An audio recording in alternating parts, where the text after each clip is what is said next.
Good afternoon. You're listening to Classic Country and More with Darcy Day.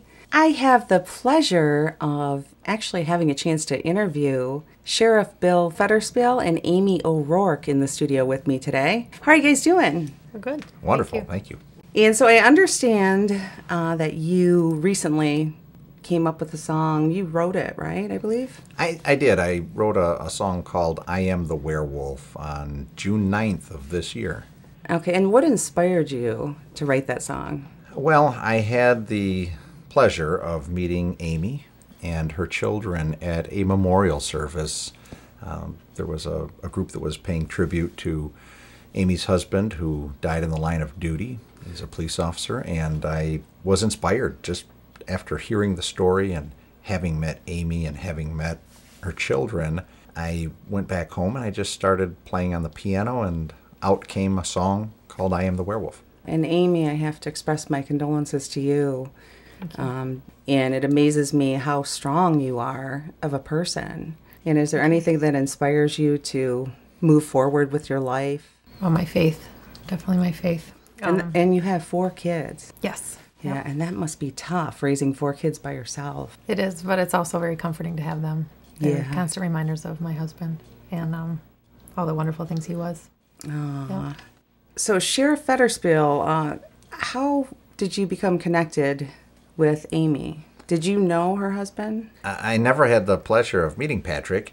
We may have bumped into one another, as Amy and I were discussing, maybe at a conference or something, but I don't remember that. If we ever did, it was just in passing.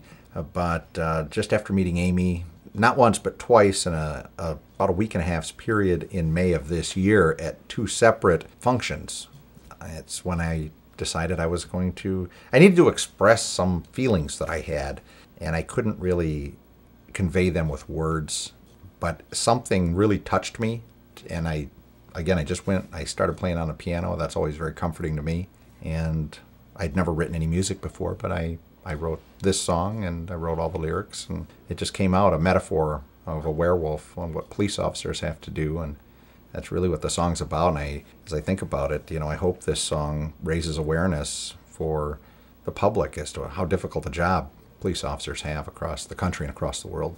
What message do you want people that listen to this song, I Am the Werewolf, what do you want them to take away from this? Well, in the song, the metaphor of the werewolf is expressed that there are times when we have to rise above just being our normal selves as average men and women in law enforcement.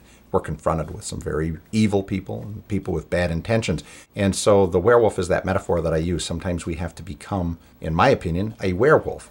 Not a bad werewolf, but something that resembles that type of a creature that is maybe a little bit stronger and edgier, because we have to take care of business. And then we go back to becoming ourselves when we take that uniform off. But the werewolf also has a secret and a weakness, and that's our family. That's that connection I had with Amy, that I'm sure, as with any police officer, that Patrick's weakness was Amy and the children, just like it is with my family and my wife. That's our weakness, That's why we go out and do this every day. So it kind of helps you separate yourself, your personal life, family life, and put on almost a, superhero cape, if you will, or some way to help you cope with what you deal with? Yes, because we don't want to be werewolves all the time. That would not be a good thing. So it's when we need to be the werewolf, we need to be, something more than what we are when we're in our normal lives. And so right.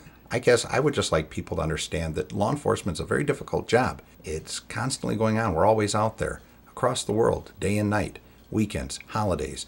Very difficult job, and we're always away from our family while we're out protecting the public, and it's difficult. So if there's anything I'd like to convey, it's that law enforcement is a difficult job, and it's difficult for the families too, who have to stand beside us right. when we're gone on Christmas and the kids are there, and I know that happens. So Amy, how did you feel, and what thoughts went through your mind when you first heard I Am the Werewolf? I think I had to listen to it several times before I didn't cry. And it was amazing. And really spoke to me. The whole metaphor is really awesome because it's true. They do have to kind of become this superhuman. Just some of the stuff Pat told me he dealt with at work when he would come home and share stories. I'm not sure how he dealt with it. I think this may be kind of how, just kind of turning into something else for a little bit. So did you, I mean, being a police officer and on the police force is a dangerous job. Mm-hmm. Were you one of those people, did you worry day in, day out, every time you went to work? Yeah, a lot of the time I did. I was also able to kind of put it away, but if he texted me that he was going into a dangerous situation, say a prayer for him or something, then of course my concern was heightened. But and I would spread the word to just say a prayer for him because he's going into something sketchy. And he, well, up until September 9th, he came home safely every night. And I took great comfort hearing the garage door go up and, feel him crawling in bed with me. But, yep, sometimes they're taken from us like he was. And I understand there's some kind of connection regarding the werewolf when you heard the song. Yeah, I was very excited about that. Well, my husband also was a singer-songwriter, played guitar, rock and roller. He went back and forth between his acoustic guitar and his electric guitar. Every day he played it. That's kind of how he decompressed after work and before work, But he loves the classic monster movies, and The Werewolf is his favorite. So I just thought that was really cool. That's very ironic. Yeah. Very ironic. So when did you first meet Sheriff Federspiel? At last May at Comerica Park. We were there being honored with police officers, and they had us all in a room, and we just kind of went around and met each other, and he met the kids. Yep.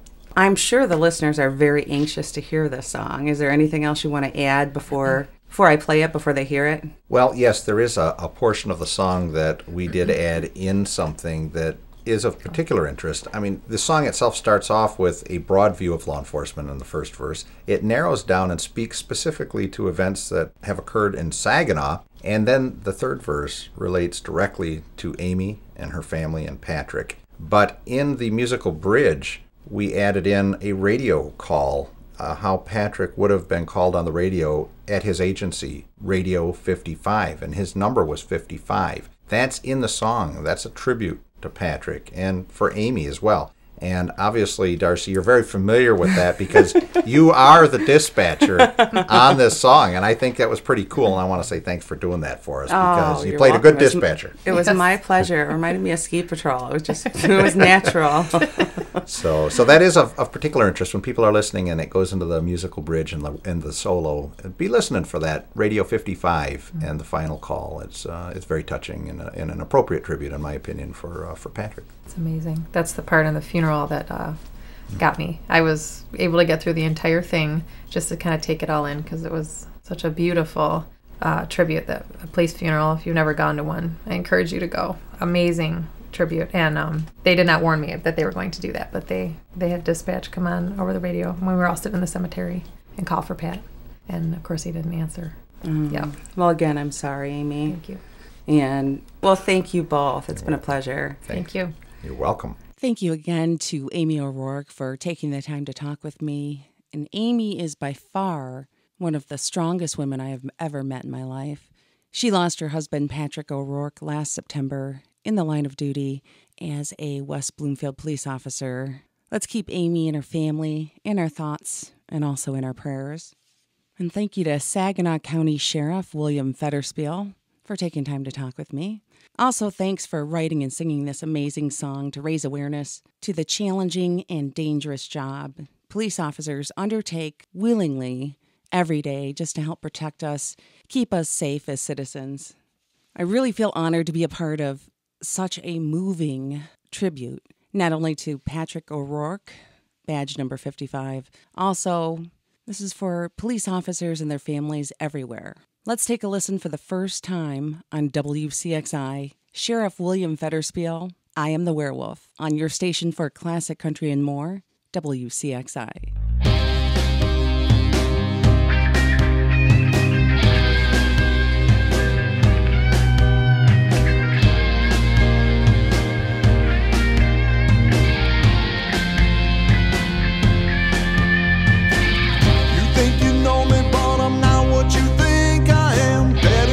Strong, committed family man going out tonight with a thin blue line. I roam the night in search of vampires, sorcerers and reapers who take young children's lives. They're killing kids